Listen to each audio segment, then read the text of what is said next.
এই 3টা সূরা সকালে এবং সন্ধ্যায় তিনবার করে পড়বে। যদি সকালে পড়ে সন্ধ্যা পর্যন্ত যাবতীয় হঠাৎ বিপদ থেকে বেঁচে থাকবে। হঠাৎ বিপদ, ধাপাস করে কোনো বিপদে পড়বে না ইনশাআল্লাহ। আপনি খেয়াল করে দেখবেন, সব পরিবারে যাচ্ছে মাইক্রো নিয়ে বিয়ে খাইতে, ডেড, স্পট ডেড,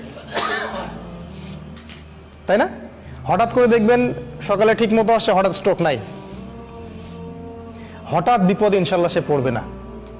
যে ব্যক্তি সকালে 3বার করে সূরা ফালাক, সূরা নাস, সূরা ইখলাস পড়বে।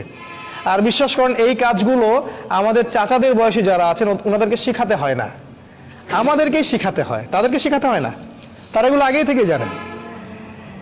আবার যে ব্যক্তি সন্ধ্যাবেলা সূরা ফালাক, সূরা নাস এবং ইখলাস 3বার করে পড়বে, সারা রাত যাবতীয় ক্ষতি থেকে সে বেঁচে থাকবে ইনশাআল্লাহ।